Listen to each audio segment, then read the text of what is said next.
ಸಂಗತಿಯನ್ನು ನೆನಪಿನಲ್ಲಿ ನಾವು ಇಟ್ಕೊಳ್ಬೇಕು. ಏನಂತ ಹೇಳಿದರೆ, ಆಮೇಲೆ ದೇವರು ಬಲಹೀನವಾದ ಅನುಭವವನ್ನು ಬಲಪಡಿಸಲಿಕ್ಕೆ ಶಕ್ತರಾಗಿದ್ದಾರೆ. ಯಾವಾಗ ಅಂತ ಹೇಳಿದರೆ, ನಾವು ಅದಕ್ಕಾಗಿ ಒಪ್ಪಿಸಿಕೊಡುವಾಗ.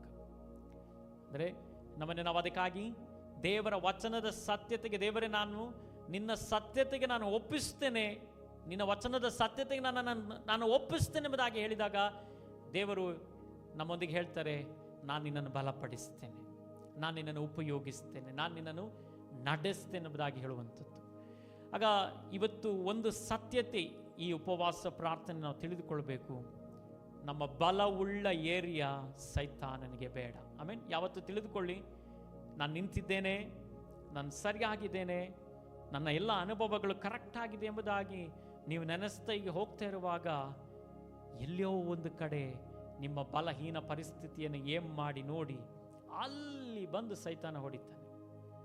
ಆಗ ಆ ಬಲಹೀನವಾದ ಅನುಭವಕ್ಕೆ ಹೊಡೆಯುವಾಗ ಏನಾಗ್ತದೆ ಗೊತ್ತುಂಟಾ? ಬಲವುಳ್ಳಂಥ ಎಲ್ಲ ಅನುಭವಗಳು ಧಮ್ ಧಿಮ್ ಧಮ್ ಧಿಮ್ ಅಂತ ಬಿದ್ದೋಗ್ತದೆ.